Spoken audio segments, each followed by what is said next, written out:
اعوذ باللہ من الشیطان الرجیم بسم اللہ الرحمن الرحیم السلام علیکم ورحمۃ اللہ وبرکاتہ۔ روایت ہے کہ حضرت داؤد علیہ السلام کی قوم کے 70,000 آدمی عقبہ کے پاس سمندر کے کنارے ایلا نامی گاؤں میں رہتے تھے، اور یہ لوگ بڑی فراخی اور خوشحالی کی زندگی بسر کرتے تھے۔ اللہ تعالیٰ نے ان لوگوں کا اس طرح امتحان لیا کہ ہفتے کے دن مچھلی کا شکار ان لوگوں پر حرام فرما دیا، اور ہفتے کے باقی دنوں میں شکار حلال فرما دیا، مگر اس طرح ان لوگوں کو آزمائش میں مبتلا فرما دیا کہ ہفتے کے دن بے شمار مچھلیاں آتی تھیں اور دوسرے دنوں میں نہیں آتی۔ تو شیطان نے ان لوگوں کو یہ ہیلا بتا دیا کہ سمندر سے کچھ نالیاں نکال کر خشکی میں جو حوض بنا لو، اور جب ہفتے کے دن ان نالیوں کے ذریعہ مچھلیاں حوض میں آ جائیں تو نالیوں کا منہ بند کر دو، اور اس دن شکار نہ کرو بلکہ دوسرے دن آسانی کے ساتھ ان مچھلیوں کو پکڑ لو۔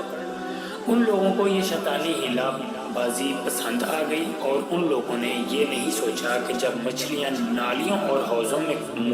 قید ہو گئیں تو یہی ان کا شکار ہو گیا۔ تو ہفتہ ہی کے دن ان کا شکار کرنا پایا گیا جو ان کے لیے حرام تھا۔ اس موقع پر ان یہودیوں کے 3 گروہ ہو گئے۔ پہلا گروہ، کچھ لوگ ایسے تھے جو شکار کے اس شیطانی ہیلا سے منع کرتے رہے اور ناراض و بیزار ہو کر شکار سے باز رہے، اور انہوں نے شکار نہیں کیا۔ دوسرا گروہ، کچھ لوگ اس کام کو دل سے برا جان کر خاموش رہے،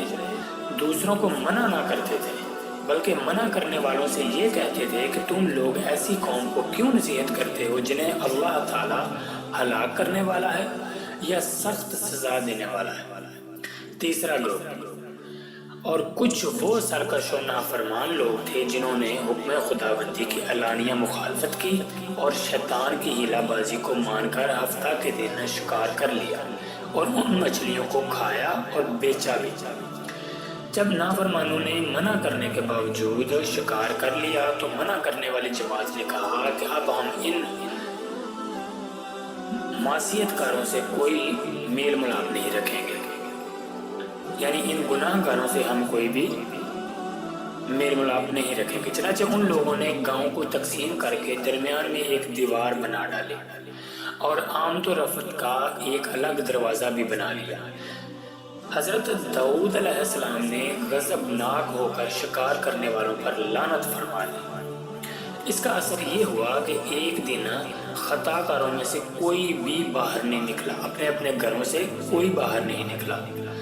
تو انہیں دیکھنے کے لیے کچھ لوگ دیوار پر چڑھ گئے تو کیا دیکھا کہ وہ سب بندروں کی صورت میں مسخ ہو گئے ہیں۔ اب لوگ ان مجرموں کا دروازہ کھول کر اندر داخل ہوئے تو وہ بندر اپنے رشتہ داروں کو پہچانتے تھے اور ان کے پاس آ کر ان کے کپڑوں کو سونگھتے تھے اور زاروں قطار روتے تھے، مگر لوگ ان بندر بن جانے والے لوگوں کو نہیں پہچانتے تھے۔ ان بندر بن جانے والوں کی تعداد 12,000 تھی۔ یہ سب 3 دن تک زندہ رہے اور اس درمیان میں کچھ بھی کھا پی نہ سکے، بلکہ یوں ہی بھوکے پیاسے سب کے سب ہلاک ہو گئے۔ شکار سے منع کرنے والا گروہ ہلاکت سے سلامت رہا، اور صحیح قول یہ ہے کہ دل سے برا جان کر خاموش رہنے والوں کو بھی اللہ تعالیٰ نے ہلاکت سے بچا لیا۔ اس واقعہ کا اجمالی بیان تو سورۃ البقرہ کی آیت میں ہے، جس کا ترجمہ یہ ہے، اور بے شک ضرور تمہیں معلوم ہے کہ تم میں کہ وہ جنہوں نے ہفتہ میں سرکشی کی تو ہم نے ان سے فرمایا کہ ہو جاؤ بندر دھتکارے ہوئے۔ اور مفصل واقعہ سورۃ الاعراف میں ہے، جس کا ترجمہ یہ ہے، اور ان سے حال پوچھو اس بستی کا کہ دریا کنارے تھی،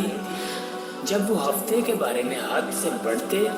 جب ہفتے کے دن ان کی مچھلیاں پانی پر تیرتی ان کے سامنے آتی اور جو دن ہفتے کا نہ ہوتا نہ آتی۔ اس طرح ہم انہیں آزماتے تھے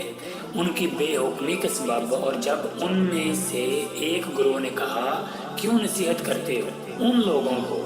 جنہیں اللہ ہلاک کرنے والا ہے یا انہیں سخت عذاب دینے والا ہے؟ بولے تمہارے رب کے حضور معذرت کو اور شاید انہیں ڈر ہو۔ پھر جب وہ بلا بیٹھے جو نصیحت انہیں ہوئی تھی، ہم نے بچا لیے وہ جو برائی سے منع کرتے تھے، اور ظالموں کو برے عذاب میں پکڑا، بدلہ ان کی نافرمانی کا۔ پھر جب انہوں نے ممانعت کے حکم سے سرکشی کی، ہم نے ان سے فرمایا ہو جاؤ بندر دودھکارے ہوئے۔ اس واقعہ سے جو درس ہدایت ملتا ہے اس سے معلوم ہوا کہ شیطانی ہیلہ بازیوں میں پڑ کر اللہ تعالیٰ کے احکام کی نافرمانیوں کا انجام کتنا برا اور کس قدر خطرناک ہو سکتا ہے اور ہوتا ہے، اور خدا کے نبی جن بد نصیبوں پر لعنت فرما دیں وہ کیسے ہولناک عذاب الہی میں گرفتار ہو کر دنیا سے نیست و نابود ہو کر عذاب النار میں گرفتار ہو جاتے ہیں اور دونوں جہانوں میں ذلیل و خوار ہو جاتے ہیں۔ اس دل ہلا دینے والے واقعہ میں ہر مسلمان کے لیے بہت بڑی عبرتوں اور نصیحتوں کا سامان ہے۔ کاش کہ اس واقعہ سے مسلمانوں کے دلوں میں خوف خداوندی کی لہر پیدا ہو جائے اور وہ اللہ عز و جل اور رسول اکرم صلی اللہ علیہ وآلہ وسلم کی نافرمانیوں کی پگڈنڈیوں میں بھٹکنے سے منہ موڑ کر صراط مستقیم کی راہ پر چل پڑیں اور دونوں جہانوں کی سر بلندیوں سے سرفراز ہو کر اعزاز و اکرام کی سلطنت کے تاجدار بن جائیں۔ آمین۔